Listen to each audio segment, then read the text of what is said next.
Fala, meu povo, tudo tranquilo? Estamos aí, mais um conteúdo geográfico, o último desse nosso bimestre.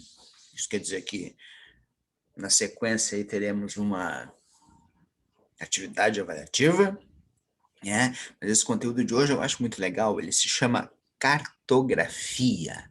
Cartografia é praticamente a base da nossa geografia, né? A cartografia foi usada, eu já falei para vocês que a geografia foi inventada como arma de guerra, né? E a cartografia era uma dessas especialidades dos geógrafos de então, né?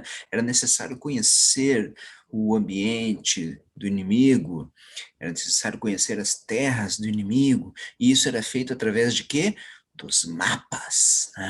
Então foram criados mapas, mapas de territórios, mapas de navegação, como é que tu sairia de um determinado país para viajar pelo oceano, até outro lugar que tu de repente nunca tinha ido. Tu tinha que ter uma noção, né? E isso era feito através das cartas de navegação, dos mapas, ou seja, cartografia. Então nós vamos falar sobre isso hoje, ok? Vamos dar uma olhadinha em como é que funciona essa área da geografia, tranquilo? Então eu vou abrir aqui o nosso maravilhoso PowerPoint. Deixa eu só dar uma chegar nele aqui. Acho que já abriu aí, né? Mas vamos visualizar de uma forma maior, para ficar melhor de enxergar. Pronto, aí está. Cartografia. Professor Santos Job sou eu aí, caso vocês não saibam, né? Então aí temos de fundo aí alguns mapinhas aí. Esse aí é um mapa do Japão, pela visão do Japão, né? Então, mapa do mundo na visão do Japão, né? Temos ali o Brasil, alguns mapas do Google, a nossa Rosa dos Ventos, coisas necessárias para os nossos mapas. Mas vamos seguir adiante. Então vamos partir da definição. O que é cartografia? Cartografia é a ciência da representação gráfica da superfície terrestre, tendo como produto quem? Um mapa. O mapa é uma das mais antigas formas gráficas de comunicação, precedendo a própria escrita. Ô, louco, meu, antes do homem escrever, já existiam os mapas. Na história humana, a leitura do mundo e sua representação gráfica, ou seja, o que tinha, o que não tinha naquele terreno, naquele lugar, precedeu a leitura da palavra. Mesmo hoje, a leitura do mundo, em sentido amplo, muitas vezes precede a leitura de textos escritos sobre ele. Ou seja, nós olhamos, tem um texto lá, mas aí se tem um mapinha lá, tu corre lá, olhar o mapinha primeiro, para depois ler o texto. E é bem assim que funciona, né? Em geografia, a observação da paisagem é o primeiro momento, aliás, desculpa, é o primeiro procedimento para a compreensão do espaço geográfico. É aquilo que eu estava falando agora, seguido do registro do que foi observado. Daí a importância do nosso mapa. Aqui nós temos o mapa mais antigo já descoberto, né? É uma placa de barro de Gassur, 2.500 anos antes de Cristo. Então aqui a nossa direita, aqui onde eu estou com o mouse, nós temos o original, e aqui no meio nós temos um desenho, né? Vamos ver o que falava disso aqui. O mapa mais antigo que se tem notícia é o de Gassur, encontrado em 1930, nas ruínas desta cidade, situada a cerca de 300 quilômetros ao norte da antiga Babilônia, ou seja, na Babilônia, né? Trata-se de um esboço rústico modelado num pedaço de argila, esse que eu mostrei à direita aqui, argila cozida, né, de 8 centímetros, 8 por 7 centímetros. Estima-se que tenha sido feito por volta de 2500 a.C., na Mesopotâmia, ou seja, onde a Babilônia ficava, pelos sumérios. Ao lado, uma interpretação do mapa. É o mapinha, então, mais antigo do mundo que já se tem notícia, aliás, descoberto. Provavelmente existem outros mais antigos, né? Representações cartográficas. Que tipo de representações existem? Existe o globo, o famoso globo ali, o mapa, a carta e a planta. Cada uma delas tem a sua definição específica, né? Então, o globo, representação cartográfica sobre uma superfície esférica, em escala pequena, né? Obviamente, dos aspectos naturais e artificiais de uma figura planetária. Nós temos aí, quando vamos na biblioteca, nós temos ali o globo terrestre, ok? Então, o globo é uma dessas, um mapa. Representação plana, aí já não é mais um globo, né? É uma representação plana. Geralmente em escala pequena também, nós vamos descobrir aí na sequência o que é escala. Área determinada por acidentes naturais, bacias, planaltos, chapadas, né? Limites político-administrativos, ou seja, fronteiras, né? Destinação a fins temáticos, ou seja, temos um mapa do relevo, o mapa das planícies, isso são fins temáticos, né? Ou mapas culturais, definindo em que áreas temos as determinadas religiões, determinadas culturas, e por aí vai. Ok? A carta. O que é uma carta? Representação plana também, igual ao mapa, em escala média ou grande, desdobramento de folhas articuladas de maneira sistemática. Limites de folhas constituídos por linhas convencionais destinada à avaliação precisa de direções, distâncias e localização de pontos e áreas e detalhes. Peço desculpa aí, pessoal, pelo algum barulho que venha surgir no fundo do áudio aí. Estou gravando aqui num domingo pela manhã, mas parece que o pessoal tá meio doido hoje aqui no condomínio, né? Mas não dá bola, né? Vamos adiante. A planta, o que é a planta? É um caso particular de carta. A representação se restringe a uma área muito limitada e a escala é grande. Exemplo, o engenheiro chega lá, tem a planta do prédio aí? Hã? Para construir um prédio, construir uma casa, é necessário uma planta. Então, a gente diz que a escala é muito grande porque é muito grande o desenho. A planta da tua casa, por exemplo, ela vai mostrar ali quanto tem, tu vai olhar assim, tu vai ver direitinho, isso aqui é a minha casa, né? Então vamos adiante aí. Projeções cartográficas. O que são projeções? Vamos ver ali então. Uma projeção cartográfica é o resultado de um conjunto de operações que permite representar aquilo que é plano, tendo como referência paralelos, meridianos, que a gente já viu, né? Os fenômenos que estão dispostos na superfície esférica. Quando vista do espaço sideral, a Terra parece ser uma esfera, não parece? Parece ser uma esfera perfeita, mas nosso planeta apresenta uma superfície irregular, cheia de montanhas, cheias de buracos, cheia de crateras, e é levemente achatado nos polos, ou seja, não é uma esfera perfeita. Por isso, os cartógrafos, geógrafos e outros profissionais que produzem mapas fazem seus cálculos utilizando uma elipse, que é isto aqui que eu estou circulando com o mapa, uma elipse, que ao girar em torno de seu eixo menor forma um volume, o elipsoide de revolução, eles assim o chamam, né? Segundo o IBGE, o elipsoide é a superfície de referência utilizada nos cálculos que fornecem subsídios para a elaboração de uma representação cartográfica. Então aqui nós temos representado aqui, nós temos a nossa elipse, a nossa, como se fosse a nossa terra, né? E nós vemos ali que tem uma montanha ali, vamos ver aqui, essa montanha não aparece no nosso mapa, mas por isso devem de existir vários tipos de mapas, né? Projeção icônica. Vamos ver o que é isso?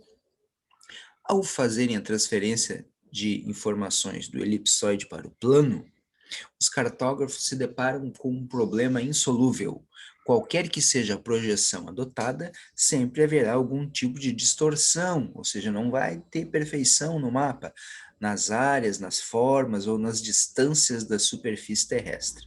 Só não há distorção perceptível em representações de escala suficientemente grande, como a planta, por exemplo, a planta da casa, que eu falei, né?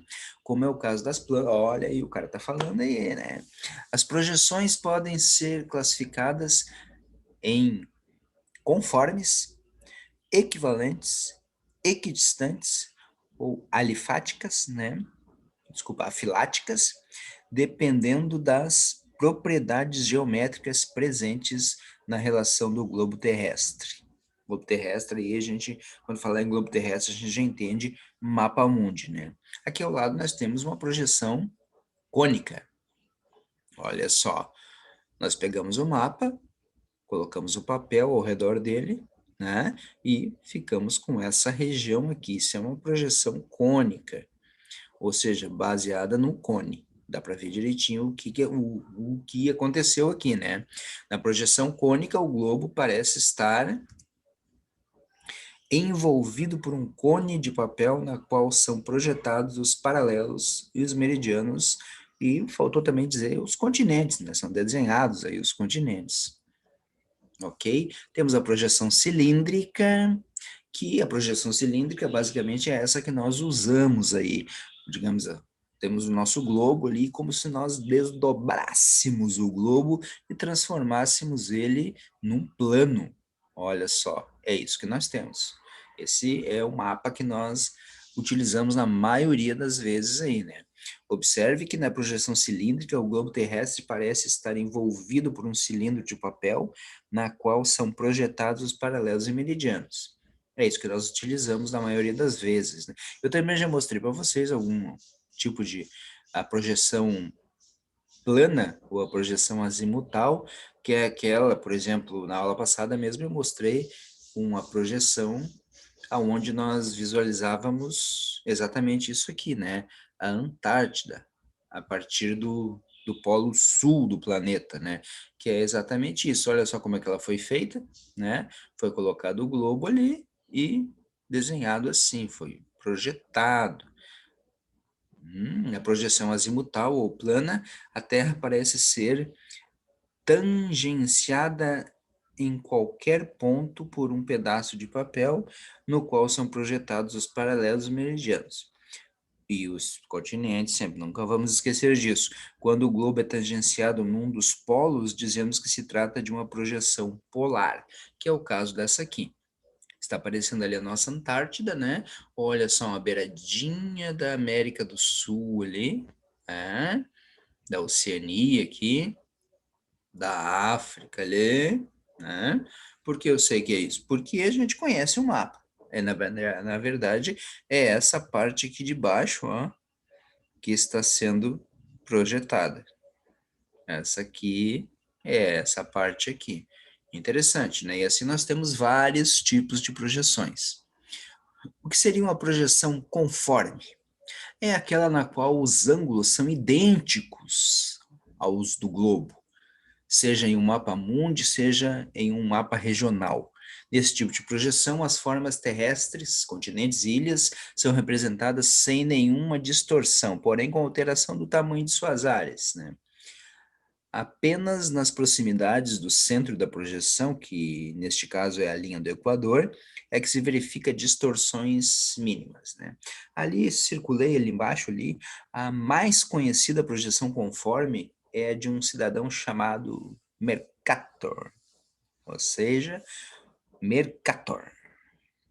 Quem era esse cara? Um cartógrafo, um matemático belga, cujo nome verdadeiro, né, era Gerhard Kremer, ok? Em 1512 a 1594. Em 569, Mercator abriu novas perspectivas para a cartografia. Todo mundo usa hoje o que ele inventou, né? Ao construir uma projeção cilíndrica, conforme, que imortalizou seu codinome.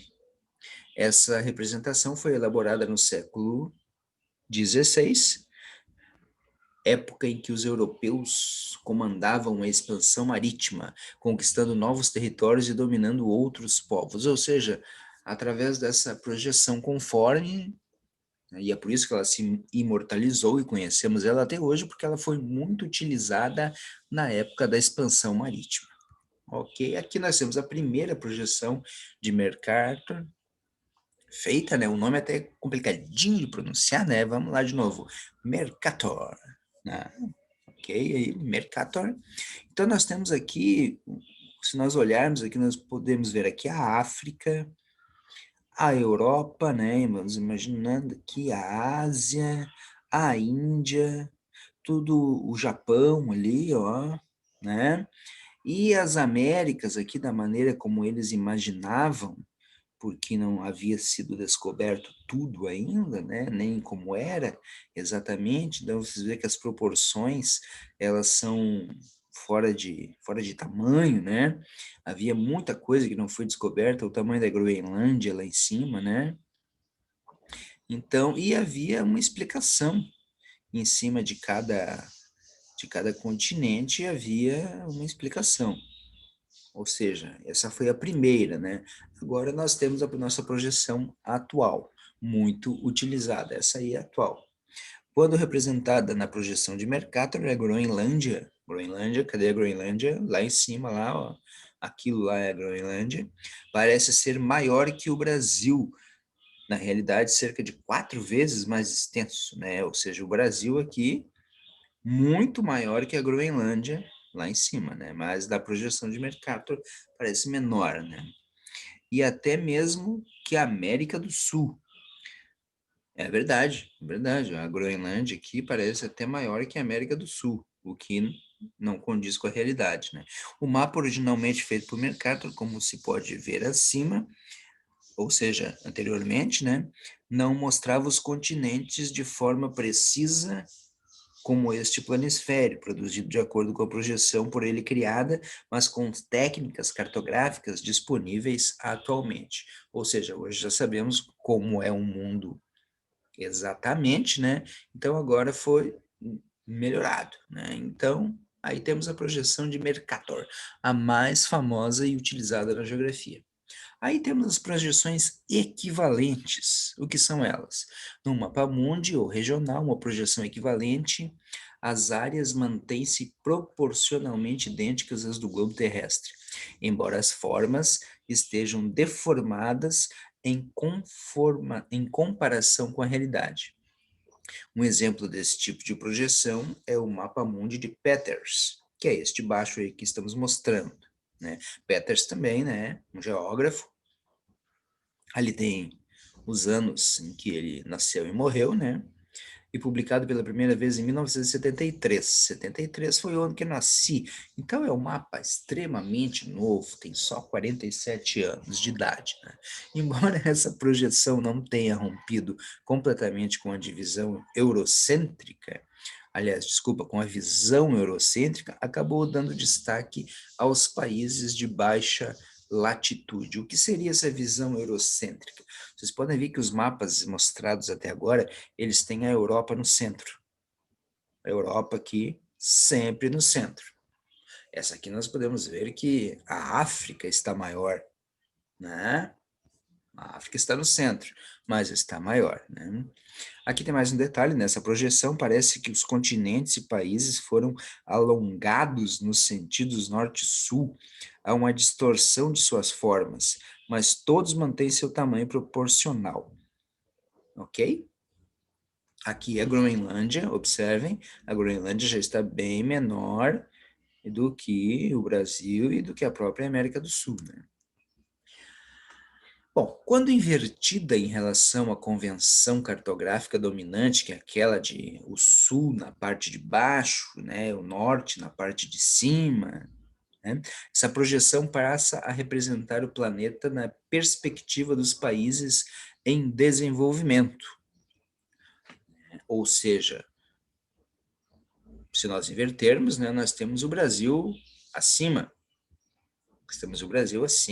nós temos a África acima, no centro ainda mais acima, nós temos a Oceania aqui, né, a Austrália, o principal país, acima, né, e o pessoal, aquele que se considera acima, está abaixo.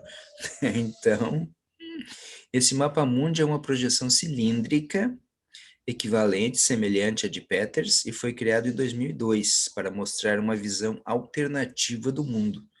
Foi encomendado por Bob Abrams e Howard Brostin, fundador e presidente da empresa ODT Maps, né, sediada em Hampshire, Estados Unidos, ao cartógrafo inglês Mick Dyer, ou seja, os dois ali encomendaram essa projeção ao cartógrafo, né? O nome da projeção resulta da junção de duas letras iniciais dos nomes de Howard e Bob com o sobrenome de Mick. Olha só, Robodier, né? Então, tranquilo. Só uma curiosidade aí, né? Agora, vamos aqui. O que seria uma projeção equidistante? Nos mapamundis, com projeção azimutal ou plana equidistante, não vamos esquecer aí que uma projeção azimutal é a mesma coisa que equidistante, né? A representação das distâncias entre as regiões é precisa, tanto que estamos falando em equidistantes, né? Equi igual distantes, distância, né? Então distância igual, ou seja, distância precisa, elaborada pelo astrônomo e filósofo francês Guillaume Postel, né?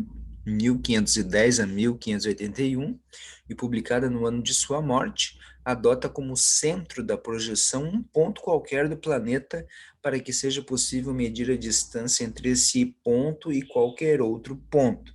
Por isso, esse tipo de projeção é utilizado especialmente para definir rotas aéreas e marítimas. Aqui, por exemplo, nós temos o Polo Norte projetado.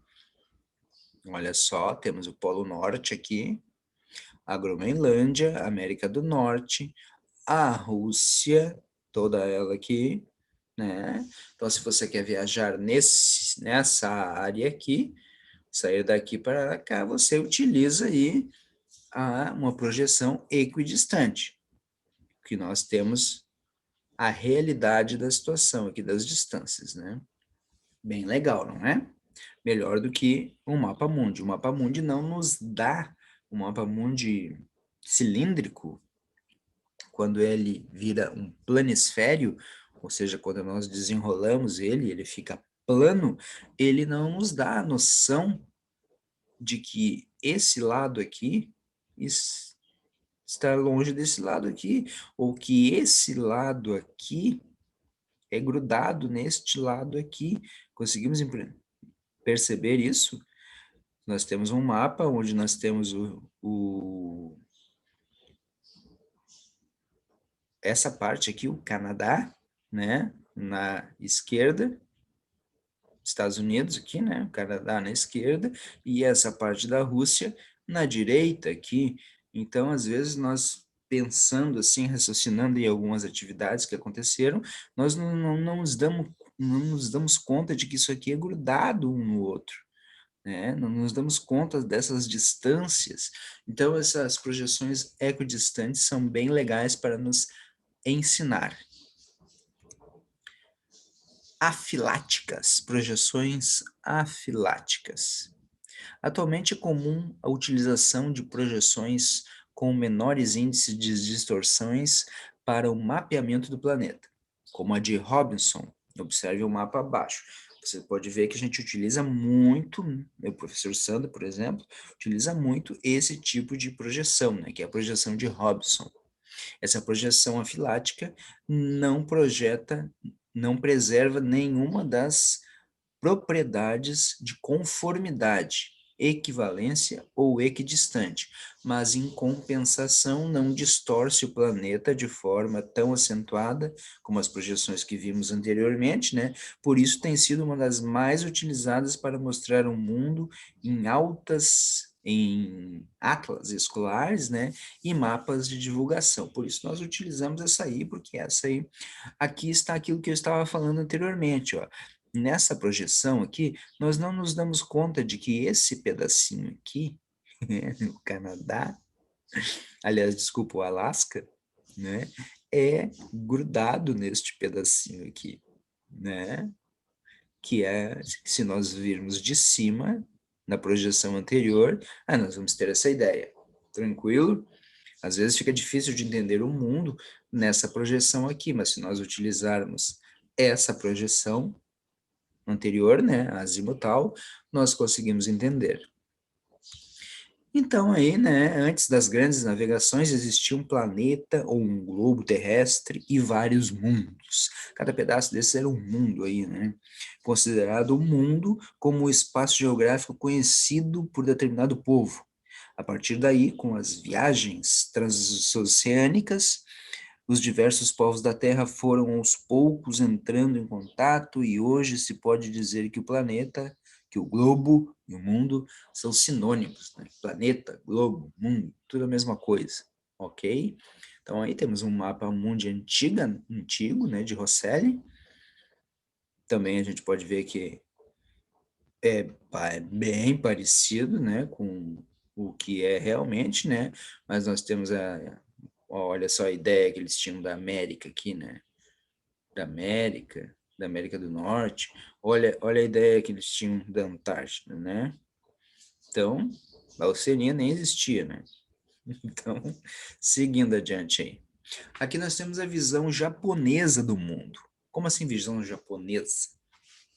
Cada país convencionou-se, né, colocar-se ao centro do mapa mundi. Do mapa mundi, você pode ver que esse aqui, o Japão, está ao centro. Então, nós temos aí, essa também é a visão chinesa do mundo, né? A China, a China ao centro, o Japão ao centro, né? Essa é a visão aí que eles têm. Só que essa não é a visão oficial. Qual seria a visão oficial? Essa aqui. É a visão japonesa do mundo, versão oficial, criada por um arquiteto japonês. Essa é a visão, o mapa mundo utilizado nas escolas japonesas. Olha que interessante, né? O Japão ao centro, as Américas, né? A Rússia. Aí quando nós vamos falar aí, vocês vão estudar aí Primeira, Segunda Guerra Mundial, Rússia, Estados Unidos, Japão, né? Olha só que interessante. Não fica longe, não fica longe, fica tudo pertinho, né? Ó, Rússia, né? Estados Unidos, Japão, olha só que interessante aí, China, né? Fica tudo pertinho, não fica nada longe, né? Claro que eu estou exagerando, né? Mas olha só. Inclusive, se vocês lembram, eu acho que vocês não viram isso ainda, esse pedaço aqui, que é o Alasca, ele pertencia à Rússia. Foi comprado pelos Estados Unidos, né? E hoje pertence aos Estados Unidos. Por isso está da mesma cor aqui, ó. Mas esse pedaço aqui, que é o Alasca, pertencia à Rússia. Olha que interessante, né? E visualizando o mapa desta forma, assim, nós temos uma outra visão do mundo. Seguindo aí adiante, aí, gente, o mundo visto pelos australianos. Olha, a Austrália no centro do mundo, né? Virado, virado. Olha só, a linha do Equador, né? O Trópico de Capricórnio acima, o Trópico de Câncer abaixo, né? O nosso polo sul acima, né? O polo norte abaixo, mas observa aqui que aqui está mostrando que o norte fica para baixo, né? Então é bem estranho para nós, né? Para eles é tranquilo, é de boas, mas esse é o mundo mostrado nas escolas australianas. Aqui o mundo visto pelos americanos. Na verdade, essa deveria ser, olha que interessante, o mundo visto pelos americanos. Só que isso aqui está escrito totalmente errado. Coloquei assim que era para nós entendermos mesmo. Aqui estamos falando aí da América do Norte, da América do Norte. Mas observa que nós da América do Sul também somos americanos. E por que nós não utilizamos isso aqui? O nosso mapa deveria ser assim, deveria ser entendido desta forma, sim. Por que que nós não utilizamos nas escolas? Porque, infelizmente, os mapas que nós utilizamos na nossa educação, ela tem uma visão eurocêntrica, Europa no centro. Então, por isso, nós acabamos utilizando aquele outro. Mas já os Estados Unidos é dono de si e ele utiliza o próprio mapa. Na verdade, nós deveríamos utilizar esse mapa aqui, com o Brasil no centro do mundo. Com a América do Sul no centro do mundo. Se você vai no México, por exemplo, eles utilizam esse mapa. Esse mapa com o México ao centro do mundo. Olha que interessante. Por que nós não utilizamos esse mapa? Estranho, né? Seguindo adiante. Então, tipos de mapas agora, gente. Nós temos mapas topográficos e temáticos. Vamos descobrir aí o que é isso aí. A carta topográfica, um mapa topográfico, né? As variáveis da superfície da Terra são representadas com maior grau de detalhamento e a localização é mais precisa. Então, isso é um mapa topográfico, que mostra exatamente ali onde é que estão os rios, onde é que estão os declives, onde é que estão as crateras, as montanhas, né? O relevo. Então, tudo isso é mais detalhado. E o que é um mapa temático? Bom, aí temos temas diversos. Por exemplo, esse mapa do Brasil aqui que estamos mostrando é um mapa que fala sobre a urbanização do Brasil em 2007. Então ele tem uma legenda, olha só, tem uma legenda aqui, a definição do norte, né? A escala, que nós já vamos ver o que é isso aqui, essa escala, né? Esse outro mapa aqui é a divisão política do Brasil, ele tem um tema. Qual é o tema dele? A divisão política. Esse outro mapa aqui é o mapa de Bagdá e ruínas de Gassur na Babilônia. Ele tem um tema. Observem, está até mostrando aqui no globo terrestre onde é que fica a localização desse pedaço aqui. Ele tem um tema. Então, isso é um mapa temático. Mapa temático contém informações selecionadas sobre determinado fenômeno da Terra ou espaço geográfico. Determinar informações naturais, geologia, relevo, vegetação, clima, etc. Ou situações sociais, como eu já mostrei ali. Isso é um mapa temático. Ok? Agora vamos a uma outra parte muito importante. Quais são os elementos de um mapa? O que não pode faltar no mapa? Você olhou um mapa, eu ia dizer abriu o mapa, mas nós não abrimos mais o mapa, né? Nós projetamos o mapa na tela do computador ou do projetor, né? Ou abrimos lá no site lá, né? Então, tu olhou o mapa, o que não pode faltar no mapa? Então, em um mapa, os elementos que compõem o espaço geográfico são representados por pontos, linhas, texturas, cores e textos, ou seja, são usados símbolos próprios da cartografia. Diante de uma complexidade do espaço geográfico, ou seja, tantas árvores, tantos declives, tantos rios, tantos buracos, né? Algumas informações são sempre priorizadas em detrimento de outros, ou seja, não dá para colocar tudo no mapa. Seria impossível representar todos os elementos físicos, econômicos, humanos e políticos em um único mapa. Seu objetivo fundamental é permitir o registro e a localização de elementos cartografados e facilitar a orientação no espaço geográfico. Então, aí, além das coordenadas geográficas, que nós já estudamos, né? Não vou repetir aqui quem são, mas nós já estudamos.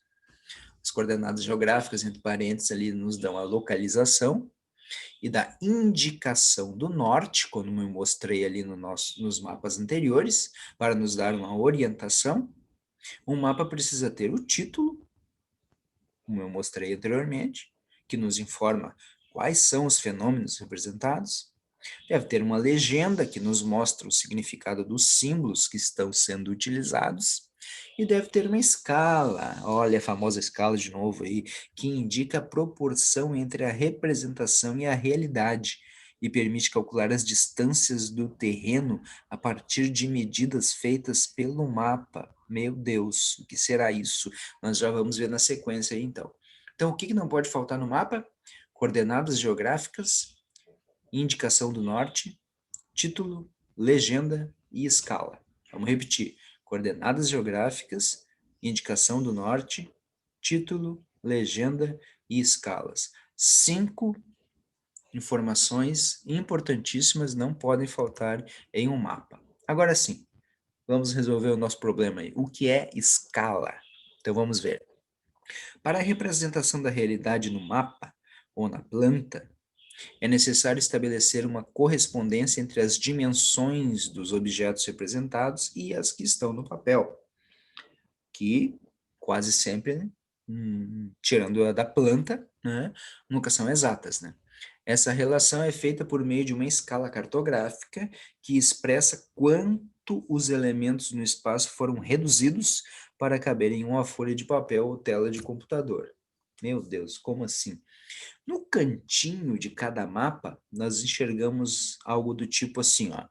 1, 2 pontos, 10.000, por exemplo. Esse é um exemplo, tá? Ou 1/10.000. O que que significa isso? Como é que se lê 1 por 10.000? Como é que se entende isso? 1 centímetro do mapa ou da carta equivale a 10.000 centímetros, certo? Se nós medirmos ali, se nós pegarmos ali 1 centímetro do mapa, ele vai nos equivaler a 10.000 centímetros. E o que que é 10.000 centímetros? São 100 metros, tranquilo? Ou 0,1 quilômetros da superfície terrestre. Vamos dar uma outra, aqui temos um outro exemplo. Digamos que nós pegamos um mapa e ele está ali, 1 para 50.000. Como é que se lê? 1 centímetro da carta equivale a 50.000 centímetros, ou 500 metros, ok? Ou 0,5 quilômetros da superfície ali do mapa ali. Vamos ver isso mais aqui, por exemplo, aqui, ó. Aqui temos um mapa do Brasil, da divisão política, e ali embaixo, ali onde está circulado, aqui, temos a localização do norte, né, que fica para cima, e temos esse espacinho aqui, ó. Esse risquinho, ele representa 1 centímetro. O risco representa 1 centímetro, de 0, né, a 1. Então, cada 1 centímetro desse mapa significa 370 quilômetros da realidade. Olha só, cada 1 centímetro do mapa representa 370 quilômetros. Tranquilo? Olha que interessante. Por isso que nós nem conseguimos enxergar Porto Alegre aqui, né? Cada 1 centímetro deste mapa, se nós pegarmos a régua e medirmos 1 centímetro, o que que é 1 centímetro? Daqui mais ou menos até aqui, né? 1 centímetro. Isso equivale a 370 quilômetros. Dá certo? Dá certo. Dá certo.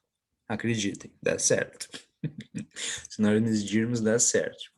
Bom, note nas imagens a seguir que eu vou colocar aí, que conforme a escala vai gradativamente ficando menor, ocorre um aumento da área representada e uma diminuição do grau de detalhes, né? Muita calma nessa hora aqui, gente, muita atenção, senão a gente não entende.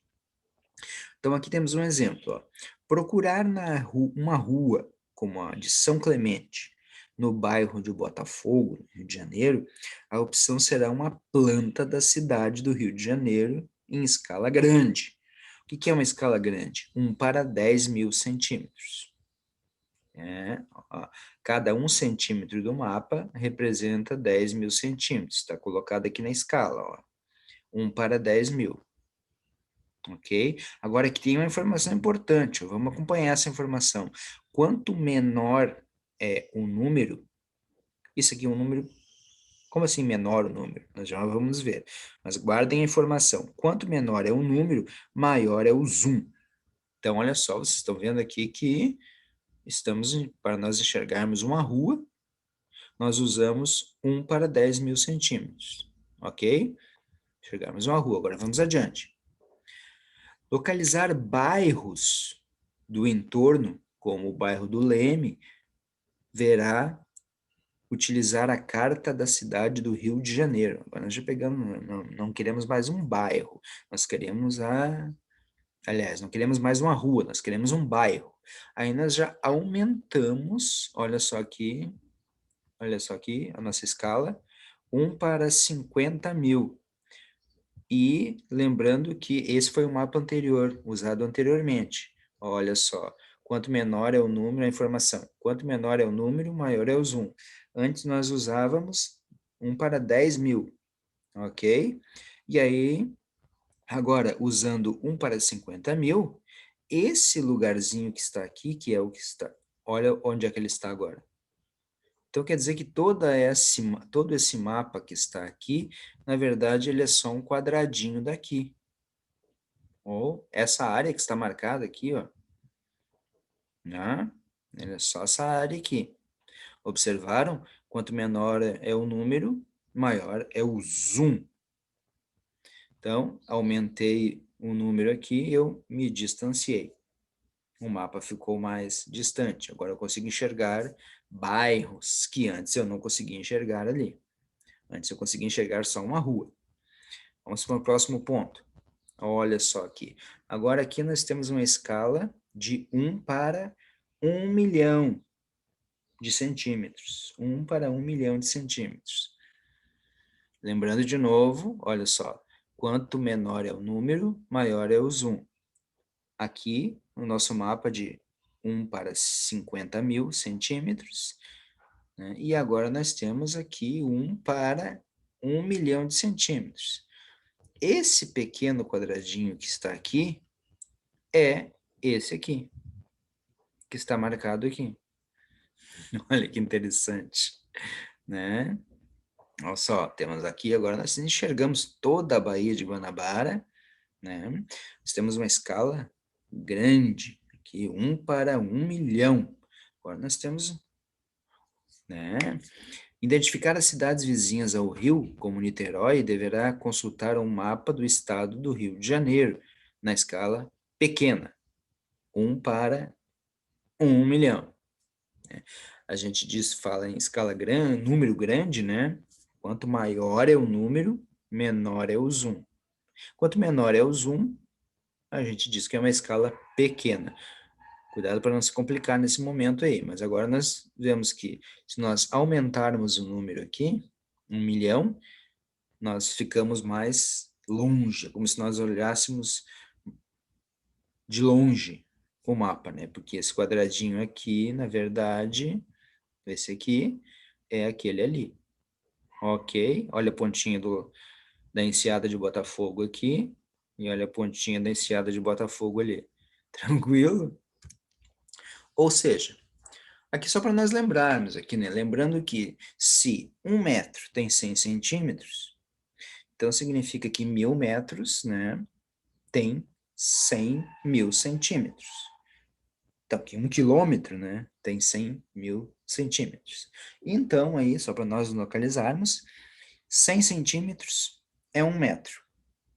Então, 10 mil centímetros são 100 metros. 50 mil centímetros são 500 metros. 1 milhão de centímetros, que é o que nós tínhamos no nosso mapa ali, são 10 mil metros. Ou 10 quilômetros. Ok? 10 quilômetros. Então, naquele mapa ali, no nosso mapa anterior, nós tínhamos uma escala de 1 para 10 quilômetros. Ou 1 para 10 mil centímetros. 1 milhão de centímetros, perdão. Quando não temos nada definido, observem aqui, ó, que neste mapa aqui, nós temos ali 370 e nós temos embaixo ali escrito quilômetros. Então, aquele 370 não é centímetros, é quilômetros. Já nas outras que eu mostrei, né, nós não temos nada definido. Então, quando não tem nada definido, é centímetros na escala. Tranquilo? Observe que se nós não prestarmos atenção matematicamente, nós vamos nos perder. E eu não quero isso. Então, prestamos bem atenção. Tá? Lembrando aqui novamente, ó, quanto maior é o número, menor é o zoom. E esse número aqui, 370, nós estamos falando de 370 quilômetros, não centímetros. É um número grande, não é? 370 quilômetros é um número grande. Maior, é um número maior, 370 quilômetros. Distância, né? Quanto maior é a distância, né? Então, olha só o tamanho do mapa. Nós já não enxergamos nada aqui. Enxergamos somente os... Lembra que nós estávamos antes dentro do Rio de Janeiro, né? Nós estávamos aqui dentro desse estado, num bairro, numa rua. Nós estávamos numa rua, depois nós fomos para um bairro, depois nós fomos para as cidades ao redor. E agora aqui nós estamos enxergando o estado. Para enxergar o estado do Rio de Janeiro, nós precisamos de uma escala, né, 370 quilômetros. Ó, assim nós não conseguimos enxergar Porto Alegre aqui, não conseguimos enxergar uma rua de Porto Alegre, um bairro de Porto Alegre, apenas um ponto que determina a cidade de Porto Alegre, porque esse mapa aqui, na verdade, é para representar os estados. Um mapa nesse sentido, né, ele tem que ser determinado em quilômetros. Então, cada 1 centímetro desse mapa representa 370 quilômetros.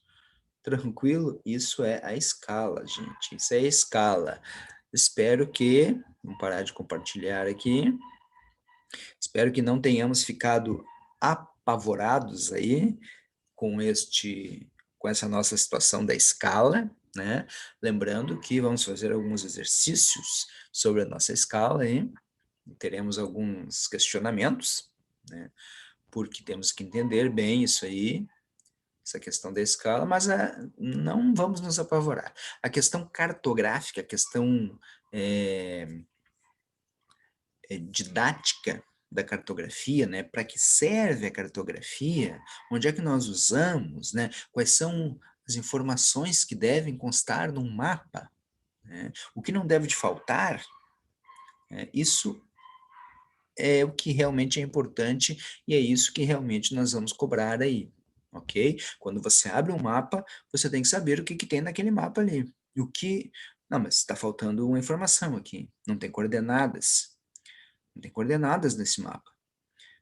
Também não está me dizendo para que lado é o norte, para que lado é o sul. Isso é uma informação importante. Quando não diz para que lado é o norte é para cima. Tá? Ó, o macete, né? Isso eu não tinha dito antes. Quando não diz para que lado é o norte fica para cima do mapa. Tranquilo? Mas a princípio, vocês viram que todos os mapas que eu mostrei ali dizia para que lado é o norte. E também tinha a escala, definindo quanto valia cada centímetro do mapa. Ok? Então aí tivemos a nossa aula sobre cartografia, nosso último conteúdo desse bimestre, e na próxima aula aí teremos a nossa avaliação, a nossa atividade avaliativa, o nosso exercício avaliativo, nosso trabalho avaliativo, sei lá, chame do jeito que vocês quiserem chamar, né? Então, vamos ler o nosso PDF lá, ou vamos escutar a nossa videoaula aqui. Lembrando que é sempre legal, né, escutar a videoaula, porque às vezes o professor, às vezes não, quase sempre, principalmente eu falo mais do que está escrito, e falo coisas que não estão escritas, né, faço comentários que não estão lá no PDF, então o legal seria mesmo você ler o PDF, depois assistir a aula, ou assistir a aula e ler o PDF, fazer as duas coisas, né, porque tudo isso é acrescentar conhecimento. E na hora do nosso exercício lá, fica tudo de boas. Tranquilo?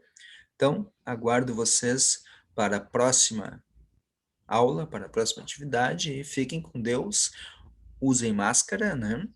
E cuidem-se. Grande abraço.